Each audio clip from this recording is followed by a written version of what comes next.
ऋतुजाज किचनमध्ये तुमचं खूप खूप स्वागत आहे। तर आज आपण सोपा होणारा असा मोदकाचा प्रकार बघत आहोत। तर आज आपण कोकोनट मोदक कसे बनवायचे किंवा खोबरा मोदक कसे बनवायचे तेही एक क्विक रेसिपी आहे। याची रेसिपी आज आपण बघत आहोत। तर त्यासाठी अगदी फक्त 2 साहित्य आपल्याला लागणार आहे। ते साधारण मी 100 ग्राम डेसिकेटेड कोकोनट घेतलेला आहे। हे तुम्हाला इझिली कुठल्याही स्टोअरमध्ये अवेलेबल असेल। त्यानंतर आपल्याला घ्यायचं आहे कंडेन्स मिल्क। ह्या प्रकारे मी घेतलेला आहे। तर तुम्ही जर चॅनलवर नवीन असाल तर चॅनलला नक्की सबस्क्राईब करा। चॅनलला सबस्क्राईब केल्यानंतर त्या शेजारी दिसणारा बेल आयकॉन नक्की प्रेस करा, जेणेकरून जेव्हा मी नवीन व्हिडिओज अपलोड करेल त्याचे सर्वात पहिले नोटिफिकेशन तुम्हाला येईल। तर चला वळूया कृतीकडे। तर इथे गॅसवरती मी एक कढई ठेवलेली आहे। त्यामध्ये जे आपलं डेसिकेटेड कोकोनट आहे ते आपल्याला घालायचं। इथे साधारण 100 ग्राम डेसिकेटेड कोकोनट मी घेतलेला आहे।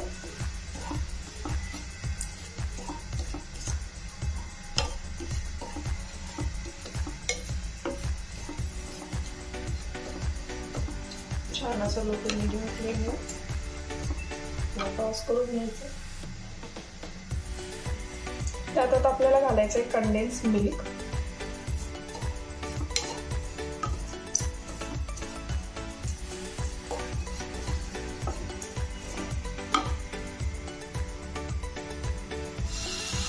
इथे साधारण 200 ग्राम आपल्याकडे कंडेन्स मिल्क आहे, त्यातला अर्धा पार्ट मी वापरलेला आहे। छान असं मिक्स करायचं।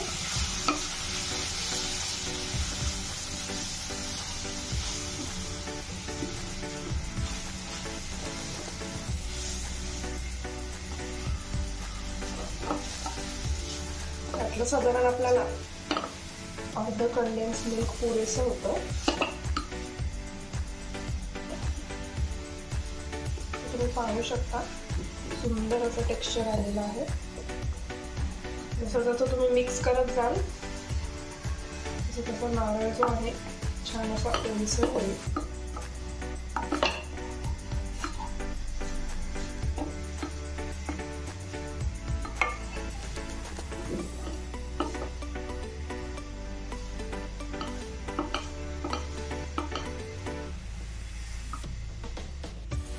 तर चेक कसं करायचं, मी व्यवस्थित मिक्स केलं। साधारण थोडा पोर्शन घेऊन अशा प्रकारे त्याचा बॉल जर बनत असेल तर तुम्ही पाहू शकता तर तुमचं प्रपोर्शन राईट आहे। ठीक आहे, आता आपण गॅस बंद करूया। इथे तुम्ही पाहू शकता एका भांड्यात मी काढून घेतलेला आहे। आता जो मोदक मोल्ड आपल्याकडे असतो हा आपल्याला वापरायचा आहे। याला मधून आपल्याला तुपाने ग्रीस करून घ्यायचं आहे या पद्धतीने, जेणेकरून जे आपलं सारण आहे ते चिकटणार नाही।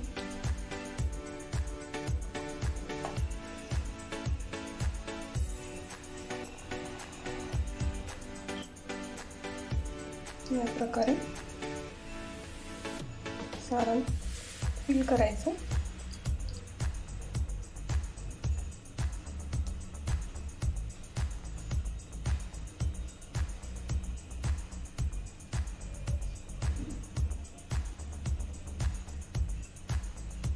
व्यवस्थित प्रेस करून घ्यायचं।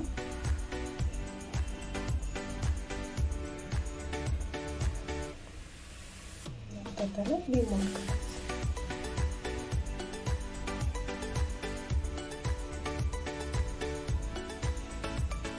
तुम्ही ते पाहू शकता खूप सुंदर असा मोदक आपला बनवून तयार आहे। याच प्रकारे आपण सर्व मोदक बनवून घेऊया।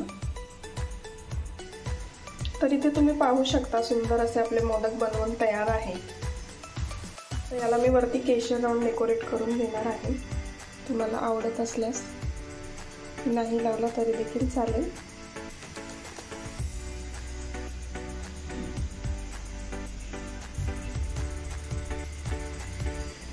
तर रेसिपी तुम्हाला कशी वाटली हे मला कमेंटद्वारे नक्की कळवा. व्हिडिओ जर आवडली असेल तर व्हिडिओला नक्की लाईक करा. चॅनलला सबस्क्राईब केलं नसेल तर चॅनलला नक्की सबस्क्राईब करा. चला तर मग भेटूया पुन्हा अशा एका नवीन रेसिपीसोबत.